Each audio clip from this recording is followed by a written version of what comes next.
said that this will be 75 to 90 minutes in length, and that we'll be via questions through the chat option on Zoom. So if students or people have questions, please type them in the chat using the chat function. I will read them out and address it to the person that is going to answer them.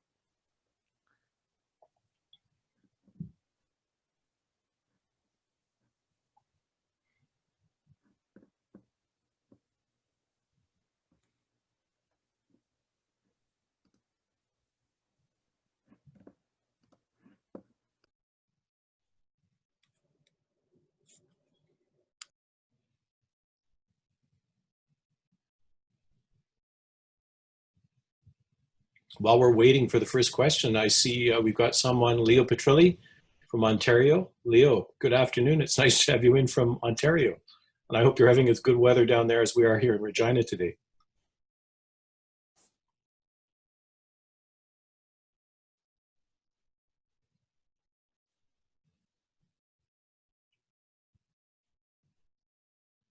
So we have a question from, I think, Brittany. Thank you for the question. So she says that I have a 1-year-old and a new baby on the way. Distance and online learning has actually been very beneficial to me. Is there any talk of continuing these types of classes after regular classes resume on campus? So I will let Dr. Chase answer that question, or anyone else. I'll just begin, and I'm going to ask our provost to give the real detail. First of all, Brittany, congratulations on the 1-year-old and congratulations on the baby on the way. We hope that both will be registered as University of Regina students when the time comes.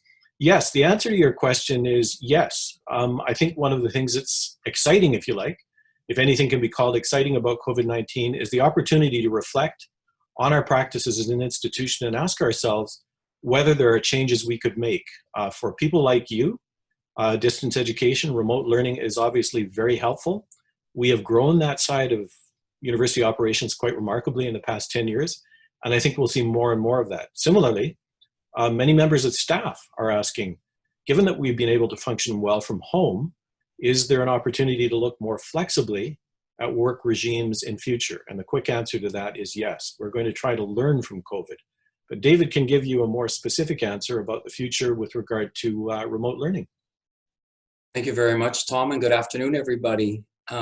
So, you know, it's interesting. We surveyed the faculty and the students for spring, summer term, and Dr. Onder, our Associate Vice President Academic, was instrumental in leading that initiative. And it's interesting, about half the students absolutely love, endorse, and enjoy remote teaching, learning, and the other half would prefer face-to-face. But those students who identified that they really enjoyed and appreciated the remote learning, it's for the reasons that have been articulated thus far in the chat, that they do find it convenient. Students who are working also like the opportunity to balance the work and studying. So, and I also spoke with faculty members across the university, and faculty have invested a fair bit of energy and effort into their remote teaching, and they look forward to maintaining some of the classes that they are teaching remotely into the future. Thank you, Dr. Gregory and Dr. Chase, for those comments. And next question is from Ohm. Will there be any reduction in fee structures for international students? Again, I'll perhaps begin that, Keegan, if I might, and then I'm going to ask our VP Admin, Dave Button, to comment. This is a question that's being asked at many universities across the country. Why, if we're going remote, are we maintaining the same tuition structure? Quite frankly, the expenditures, the costs of running the university have not declined. We have made some savings in areas like travel. We're obviously not heating and cooling the buildings to the extent that we normally would have. So we do have some savings in those areas. But we've also had tremendous losses. Losses of parking revenue, losses of food service revenue, millions of dollars of losses in residence fees. We're not collecting the rec and athletic fee, which will amount to several $1 million over the next year. So the university is facing some real financial stresses that will make it impossible to reduce tuition. Tuition makes up about 40% of our operating revenues. We do not anticipate in the current climate that we're likely to receive an increased grant from the government, which is about 50% of our revenues. So at this point, I cannot see that we will be able, because of the losses we are incurring in the ancillaries like parking and residence and food, to reduce tuition. And maybe just ask Dave to say anything he'd like to say about that. Thanks again. Thanks for having this town hall. Hopefully you can hear me. I'm actually operating off my phone because for some reason today my desktop is not working. As the president mentions, the straight answer to the question is that the international tuition and all tuition is not changing at all. There are a number of fees that are being reduced, so the actual net cost will go down. And of course, the biggest one there is the rec and athletic fee. In terms of things like bus passes, the Student Union actually has been extremely innovative and particularly taking care of students who still need a bus pass over the summer to take and address that. But another example of a fee that is being reduced. But otherwise, as the president mentions, we're still carrying on with the teaching. Hopefully you'll find that the quality of the teaching is good. And in fact, we have had some very positive feedback from a number of testimonials from students who are in fact, and much like the comment from Brittany earlier, that in fact, this is just a different way of teaching and in no way should it be any less. And as such, the University of Regina and all universities in Canada are maintaining tuition to continue doing good quality teaching. Thank you for those responses. The next question we have from Tia. Thank you for your question. Will study spaces, parentheses, i.e. RIC ground floor, lab cafe, and the parentheses, be available for use? If a decision hasn't been made, when will an announcement be made? And again, it's a subject by coincidence we were discussing just this morning among us, and I'll ask Dave again to comment on that. Yes, thank you for the question, Tia. So yes, there will be single table, single chair study spaces that will be peppered throughout the university. They'll be in places like Riddell Center, the Rick Atrium, the Education Building, and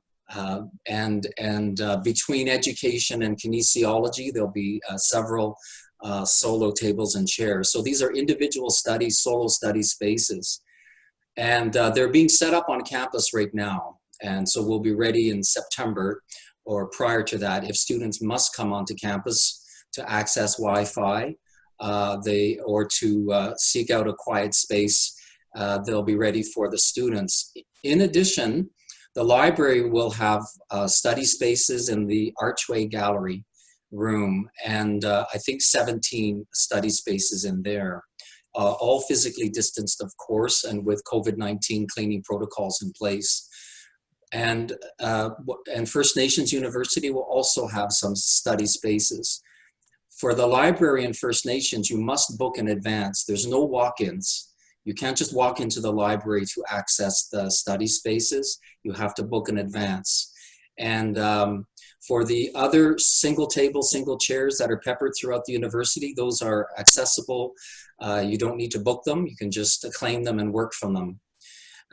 There is a communication coming out by Friday with all of this information in it from my office and all the other leadership members who have contributed to the message. And so there'll be clear details in that messaging to the students who must come onto campus for the labs and studio, on-campus in-person offerings, and then for those students who, through necessity, must be on campus to access Wi-Fi and for other reasons. But all of that information is coming out on Friday. And so you'll have the answers to your question and more courtesy of that communication. Thank you. We have a question here from Christina. Thank you for your question. In reference to the first come, first served study areas on campus, is there going to be someone monitoring how many people are in these areas at a given time? Are students free to roam around and look for spots here? And who's responsible for policing these areas? So Keegan, I'll begin with that and then ask Dave Button to chime in. We're not going to be policing. We're really relying on the goodwill and health consciousness of the entire university community. We know we can count on students. There may be a few difficulties here or there, but we won't be policing. We'll be relying on people's good sense and kind of gentle guidance on use of common spaces and how people move around campus during the pandemic. Dave's team has been keeping an eye on numbers and buildings, and I know he can provide some additional information about this subject for Christina. Good. Thank you very much, Tom. And thank you very much, Christina, for the question. Indeed, much like in the regular term, it'll be seek and find what you can. Again, we're trying to discourage people coming on campus who don't really need to. Like if you've got a good facility and system and you can do your studying and such from home or somewhere else, that would be best. We're not policing, we're not monitoring. We will be continuing the 3 access points at the door where we're taking student names and numbers. We'll actually be adding another one in September, anticipating that perhaps a few more bus people might be coming. So the classroom building front door will be a 4th access point. But other than that, then it's a matter of just being courteous, as the president mentions, and hopefully trying to keep the numbers down. In front of me, I've actually got a recording of, since the 22nd of July, we've had an electronic calculator or whatever, monitoring all of the different numbers and attendance and things, and it's been pretty steady. And if we can keep it that way, the campus will remain safe. So for instance, over the past week, there's been about 150 students per day on campus. And this is students that perhaps might be on just for an hour or two to grab something, or perhaps studying a little bit longer. But that's been steady since June. And if we can keep those numbers low, then it makes it safe for everyone that's here. Hopefully that answers your question. Keegan, it's David Gregory. Could I just do a postscript to the president and vice president's messages? So the library, you book, it's a 3-hour session, okay? So it's not open as such, you have to book in advance. And when you get into the library, you'll confirm that you're booking. And again, the computer space for up to 3 hours, that's the duration of a class. And then same with the study space in the library. First Nations University, you need to book in advance, and it's a 2-hour time booking. So for those particular areas, you do have to book and in advance. For the other areas at the university, it is open access. Well, thank you. We have a question here from Caitlin. What steps will be in place to ensure that student accommodations for students with disabilities are followed fully for the fall term? I'm going to ask John Smith, who is responsible for that area of operations, to comment on that, but I want to give a shout out to Caitlin. Good to see you again, Caitlin, outside all the committees that you sit on. John, could you fill Caitlin in? Yes, actually, I've got Kevin Bolin here, who's our Director of Student Success, who directly supervises that office. So I'm going to get him to provide a little more detailed information. Hello, everyone. Hi, Caitlin.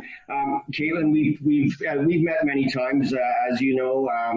The team in the office there continues to provide essentially the same level of service as they always do, albeit remotely. In terms of ensuring that the accommodations continue to be provided, we always take the approach that students should use self-advocacy to the extent that they can.